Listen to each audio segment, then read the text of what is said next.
चलिए बच्चों, तो आज अपन स्टार्ट करते हैं मोल कंसेप्ट का। अपना नेक्स्ट टॉपिक जो है वो है एटॉमिक मास। ठीक है, एटॉमिक मास बोल दो या फिर इसको अपन एटॉमिक वेट भी बोल देते हैं। तो इसके नाम से ही पता चलता है कि एटॉमिक मास का मतलब क्या होगा। इसका मतलब होगा एटॉमिक मास मतलब मास ऑफ एन एटम। ठीक है ना, तो इसको अपन ये लिख सकते हैं कि मास ऑफ वन एटम। ठीक है ना, तो एटॉमिक मास का मतलब हुआ, इसको अपन लिख सकते हैं कि मास ऑफ वन एटम। तो मास ऑफ वन एटम जो होगा उसको अपन क्या बोलेंगे, एटॉमिक मास। अब एटम की अगर अपन बात करें तो एटम के कौन कौन से सब एटॉमिक पार्टिकल्स होते हैं। तो सबसे पहले अपने को पता है कि जो एटम है उसके एक सेंटर में न्यूक्लियस होगा इस तरीके से, जिसमें न्यूट्रॉन एंड प्रोटॉन्स होंगे, और उसके इस तरीके से अराउंड द न्यूक्लियस इलेक्ट्रॉन होते हैं। इतना अपने को पता है, बाकी अपन डिटेल में एटॉमिक स्ट्रक्चर में पढ़ेंगे। तो ये हो गया एटम। तो एटम के तीन सब एटॉमिक पार्टिकल्स हुए, कौन कौन से, न्यूट्रॉन, प्रोटॉन एंड इलेक्ट्रॉन्स। तो अगर अपन एटॉमिक मास की बात करें तो मास ऑफ वन एटम, तो इसको अपन ऐसा लिख सकते हैं, वो कैसे लिख सकते हैं, देखिए इधर, कि अपन लिख सकते हैं टोटल मास ऑफ जितने भी उसमें प्रोटॉन्स हैं, total mass of protons plus जितने भी उसमें न्यूट्रॉन्स हैं, total mass of neutrons plus total mass of electrons. ये अपन लिख सकते हैं कि जितने भी प्रोटॉन्स हैं वो लिख दो, जितने भी न्यूट्रॉन्स हैं वो उनका मास लिख दो, और जितने भी इलेक्ट्रॉन्स हैं सबका मास ऐड कर दो। अब अपन एक चीज देखो कि अगर अपन प्रोटॉन का और न्यूट्रॉन का मास देखें तो मास ऑफ जो प्रोटॉन आता है वो अप्रोक्सीमेटली इक्वल आता है मास ऑफ न्यूट्रॉन के। यहाँ पे mp मतलब मास ऑफ प्रोटॉन, mn मतलब मास ऑफ न्यूट्रॉन, और इनकी जो लगभग वैल्यू आती है वो आती है 1.67 इंटू 10⁻⁻27 kg। ठीक है, अब मास ऑफ इलेक्ट्रॉन जो है वो आता है 9.1 इंटू 10⁻31 kg। ठीक है, अब जो मास ऑफ प्रोटॉन है इसको अपन अप्रोक्स 1 AMU भी लिख देते हैं। तो अब देखो आप कि अगर अपन मास ऑफ प्रोटॉन लिखें तो वो 10⁻⁻27 इस ऑर्डर का है, और मास ऑफ इलेक्ट्रॉन जो है वो 10⁻31 इस ऑर्डर का है। अगर इन दोनों को आप अच्छे से कंपेयर करो तो इन दोनों को कंपेयर करने पे पता चलता है कि जो मास ऑफ इलेक्ट्रॉन है वो बहुत नेग्लिजिबल है या बहुत छोटा है as compare to mass of neutron and mass of proton. तो अपन इस मास ऑफ जो इलेक्ट्रॉन आपने लिखा इस एटम के मास में, इसको अपन नेग्लेक्ट कर सकते हैं, इसको अपन नेग्लेक्ट कर देंगे। अब देखो मास ऑफ प्रोटॉन जो है और मास ऑफ न्यूट्रॉन है, इसकी वैल्यू भी आपको पता होनी चाहिए कि इसकी अप्रोक्स वैल्यू कितनी आती है, 1 AMU आती है। तो अब अपन टोटल मास जो लिखेंगे वो प्रोटॉन और न्यूट्रॉन का मास कितना है, एक प्रोटॉन का मास 1 AMU, एक न्यूट्रॉन का मास 1 AMU। अब अपन क्या करेंगे, उन दोनों के मास को ऐड कर देंगे, वो क्या आ जाएगा, टोटल मास आ जाएगा किसी भी एटम का। देखते हैं इधर और अपन आगे इसको कैसे सोल्व कर सकते हैं। कि जैसे अपन ने लिखा कि कार्बन एटम लिखा, ठीक है, तो कार्बन एटम इसमें लिखते हैं अपन 6C12। अब इसका मास लिखना है। अब इसमें नंबर ऑफ प्रोटॉन्स कितने हैं, 6, ये अपन कैलकुलेट करना पहले ही सीख चुके हैं। इसमें नंबर ऑफ न्यूट्रॉन्स कितने हैं, 6, नंबर ऑफ इलेक्ट्रॉन्स कितने हैं, वो भी 6। अब 6 प्रोटॉन्स का जो मास आएगा वो कितना आएगा, 6 AMU, क्योंकि 1 प्रोटॉन का मास कितना है, 1 AMU, तो 6 प्रोटॉन का 6 AMU। 6 न्यूट्रॉन्स का मास कितना, 6 AMU। इलेक्ट्रॉन का मास क्या करना है अपने को, नेग्लिजिबल लिखना है, इसको तो अपने को नेग्लेक्ट करना है। तो टोटल कार्बन 12 एटम का मास कितना हो गया, 12 AMU। तो अब आपको पता चला कि अब जो भी ये मास नंबर है वो ही उस एटम का क्या हो जाता है, मास हो जाता है, किसमें, AMU में। ध्यान रखना, अगर इसको अपने को ग्राम में कन्वर्ट करना है तो इसको अपन कन्वर्ट कर सकते हैं। 12 1 AMU कितना, 1.67 इंटू 10⁻⁻24 ग्राम, इतना अपन लिख सकते हैं ग्राम में लिखना है तो। और अगर AMU में लिखना है तो कितना, 12 AMU। अब अपने को देखना है कि कुछ एटम मैं लिख रहा हूं आपके सामने, तो आपको खुद को देखकर बताना है कि उनका मास कितना होगा। तो ठीक है, अपने को मास नंबर से आइडिया हो गया कि जो मास नंबर होता है वो ही क्या होता है, उसका AMU में मास आ जाता है। कि जैसे अपन लिखें 8O16, तो इसका एटॉमिक मास अगर अपने को लिखना है यहाँ पे तो अपन डायरेक्ट लिख सकते हैं कितना 16 AMU। अगर अपने को लिख दिया 7 and 14 तो कितना मास नंबर 14 तो मतलब कितना 14 AMU। अगर आपने लिख दिया 11 Na23 तो इसका अपन लिख सकते हैं कितना 23 AMU।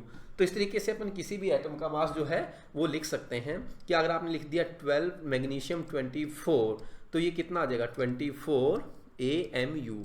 यूनिट का ध्यान रखना, इस तरीके से AMU आएगा, ठीक है ना।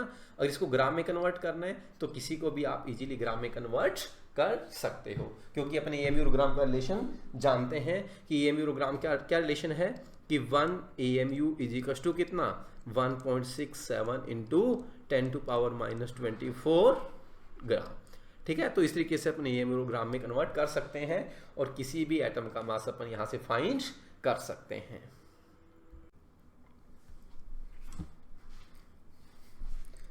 तो इस तरीके से बच्चों देखो अपन ने सीखा एटॉमिक मास कैलकुलेट करना, ठीक है ना, किस तरीके से किया जाता है, ठीक है। तो अब आपको कोई भी एटम मिल जाए तो अपन उसका एटॉमिक मास कैलकुलेट कर सकते हैं। अब आप खुद इसको एग्जांपल सॉल्व करके देखना, मैं लिख रहा हूँ यहाँ पे, ठीक है ना, कुछ एग्जांपल लिख रहा हूँ मैं, आपको बताने हैं कि इनका एटॉमिक मास कितना होगा, ठीक है।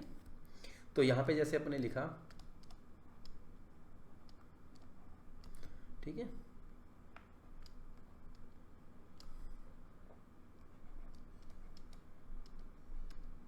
ये 3 एटम लिखे हैं तो इनके अपने को बताने हैं कि इनके एटॉमिक मासेज कितने हैं। तो यहाँ पे देखो अपने को सिर्फ मतलब है मास नंबर से, है ना, कि इसका एटॉमिक मास नंबर जो है वो कितना है 56, तो इसका मास कितना होगा 56 AMU। यानी कि इसको अगर अपन ग्राम में कन्वर्ट करना चाहें तो इसका ग्राम में अपन लिख सकते हैं कितना कि 56 इंटू 1.67 इंटू 10 टू पावर कितना -24 और ग्राम में लिखना है तो ग्राम, बट एटॉमिक मास चाहिए तो इसलिए अपन ने ये यूनिट ली थी AMU ताकि अपन इसको सिंप्लीफाई फॉर्म में लिख सकें। तो जैसे यहाँ पे कॉपर आ गया तो कॉपर का कितना है 63 और इसको अपन लिख सकते हैं AMU। और इस तरीके से एल्यूमिनियम आ गया तो एल्यूमिनियम आ गया तो 27 AMU। तो ये कुछ कॉमन अपन ने एटॉमिक मास से लिखे, इस तरीके से अपन लिख सकते हैं। अगर अपने को मास नंबर दिया हो इस तरीके से तो किसी भी एटम का अपन एटॉमिक मास या मास नंबर से अपन एटॉमिक वेट अपन यहाँ से फाइंड कर सकते हैं। अब अपन बात करते हैं मोलिकुलर मास की, ठीक है। मोलिकुलर मास क्या होता है, जैसे सिंपल वैसे ही डेफिनेशन जैसे अपन ने एटॉमिक मास की पढ़ी थी तो वैसे सिमिलर वैसा ही आ जाएगा मोलिकुलर मास।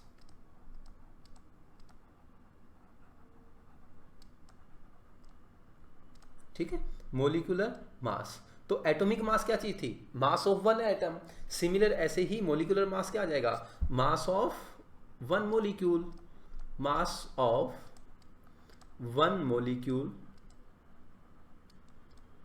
इन AMU, ठीक है। तो AMU क्या चीज है, एटॉमिक मास यूनिट। तो AMU में जो अपन लिखेंगे वही उसका क्या आ जाएगा, मोलिकुलर मास। अब आप देखना इसका मास कैसे कैलकुलेट किया जाता है मोलिकुलर मास। सिंपल मोलिक्यूल लेता हूं मैं, जैसे आपने लिया कि H2O मोलिक्यूल। अब इस H2O मोलिक्यूल को देखोगे ना आप तो इस H2O मोलिक्यूल में कौन कौन से एटम्स हैं, एक यहाँ पे हाइड्रोजन और दूसरा ऑक्सीजन एटम, और हाइड्रोजन एटम यहाँ पे कितने हैं 2, ऑक्सीजन एटम कितना 1। तो यहाँ पे अपन ऐसा लिख सकते हैं कि यहाँ पे 2 हाइड्रोजन एटम और 1 ऑक्सीजन एटम, इतना है।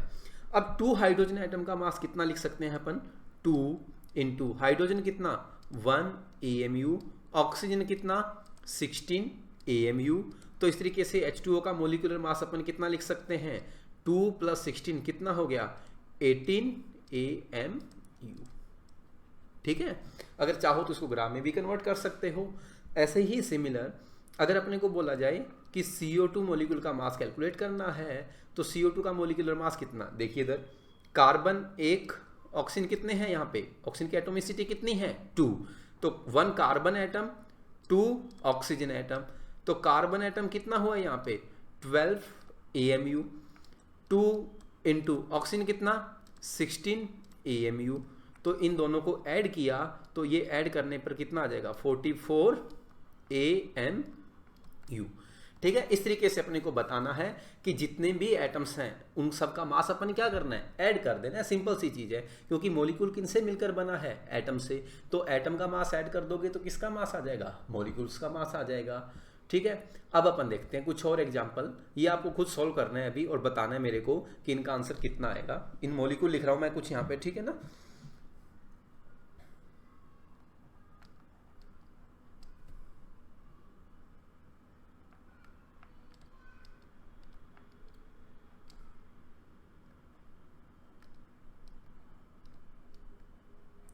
ये मॉलिक्यूल लिखे हैं।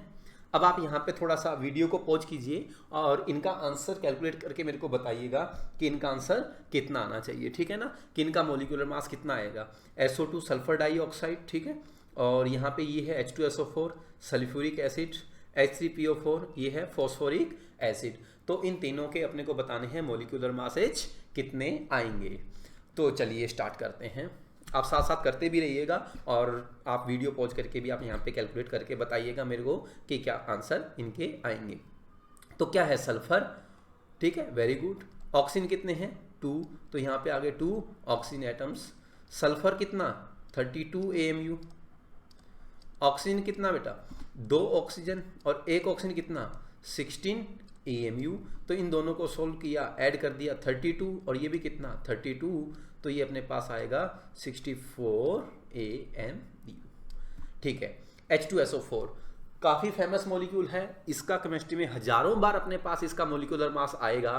तो इसका आप कैलकुलेट कीजिए और इसका चाहो तो आप याद भी रख सकते हो। कैलकुलेट करने के बाद देखते हैं अपन कितना आएगा, क्योंकि बार बार पूरी केमिस्ट्री में इसका हजारों बार अपने पास आएगा H2SO4 का मॉलिक्यूलर मास। तो यहाँ पे 2 है अपने पास हाइड्रोजन एटम, 1 है अपने पास सल्फर एटम और 4 है अपने पास ऑक्सीजन एटम्स।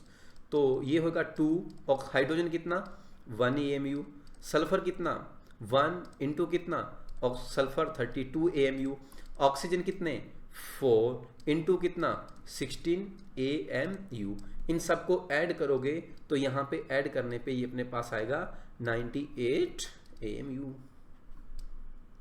ऐसे ही फॉस्फोरिक एसिड है H3PO4, तो यहाँ पे क्या चीज़ है 3 hydrogen atom, 1 phosphorus atom and again 4 oxygen atoms. तो कितना हो गया 3 इंटू 1 AMU प्लस फॉस्फोरस कितना 31 AMU, ऑक्सीजन कितना 4 इंटू कितना 16 AMU। तो इनको ऐड करोगे तो 3 + 31 + 64, तो इनको ऐड करोगे तो ये भी आएगा 98 AMU, ठीक है। तो इस तरीके से अपने को बताना है कि किसी भी मॉलिक्यूल का मास किस तरीके से अपने को कैलकुलेट करना है। तो जितने भी एटम्स थे उन सबका क्या करो आप ऐड कर दो। तो ऐड करने पे अपन क्या करेंगे, जो भी होगा वो देख लेंगे, मॉलिक्यूल का आ जाएगा, क्योंकि मॉलिक्यूल किन से मिलकर बना है, एटम से मिलकर बना है, ठीक। चलिए बच्चों, तो यहाँ पे नोट लाकर एक चीज लिखिए, कैसे ध्यान से देखना। अगर अपने को बोला जाए, एग्जाम्पल है जैसे, ठीक है ना, लेट्स से एग्जाम्पल अपने को दे दिया कि atomic mass of hydrogen, atomic mass of hydrogen, ठीक है, ये हाइड्रोजन के एटॉमिक मास की बात कर रहे हैं। तो हाइड्रोजन का एटॉमिक मास, तो मतलब हाइड्रोजन का एटम H होगा, तो इसका एटॉमिक मास लिख देंगे अपन 1 AMU, ठीक है। अब इसका देखना कि अगर उसने अपने को बोल दिया कि मोलिक्यूलर मास ऑफ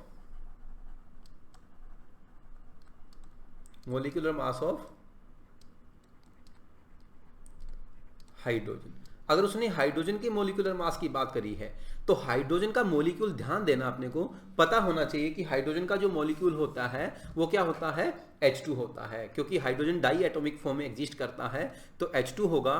तो यहाँ पे अपन कितना लिखेंगे 2 AMU, ध्यान रखना। और उसने मोलिकुलर मास ऑफ हाइड्रोजन लिखा है, तो हाइड्रोजन का मोलिकुलर यानी कि हाइड्रोजन का मोलिकुलर क्या होगा H2, ठीक है। ऐसे ही अगर अपन एक एग्जाम्पल और देखें, अब बताना सोच के कि अगर उसने अपने को बोला एटॉमिक मास ऑफ ऑक्सीजन, ठीक है, तो ऑक्सीजन एटम की बात कर रहे हैं, तो वो अपन कितना लिखेंगे 16 AMU। अगर उसने को अपने को बोल दिया कि molecular mass of oxygen gas, तो ऑक्सीजन गैस तो अपने को पता है O2, तो O2 है तो फिर कितना लिखोगे 32 AMU। तो इनका यहाँ पे ध्यान रखना कि वो किसकी बात कर रहा है, एटम की बात कर रहा है या फिर मॉलिक्यूल की बात कर रहा है। अगर उसने कुछ भी नहीं बोला, बाय डिफॉल्ट उसने सीधा बोल दिया H2 हाइड्रोजन, तो हाइड्रोजन बोल दिया, तो फिर हाइड्रोजन कौन सी फॉर्म में एग्जिस्ट करता है, H2 की फॉर्म में, फिर अपन क्या लेंगे 2AMU। ऑक्सीजन बोला तो ऑक्सीजन बाय डिफॉल्ट कौन सी फॉर्म में एग्जिस्ट करता है, O2, तो अपन कितना लिखेंगे 32AMU। ठीक है, तो इनका ध्यान रखना। ये अपना कंप्लीट हुआ एटॉमिक मास और मोलिकुलर मास। अब अपन आगे बढ़ेंगे, नेक्स्ट टॉपिक करेंगे। अभी इनके आप एग्जाम्पल जो हैं वो भी आप सॉल्व करके रखिएगा।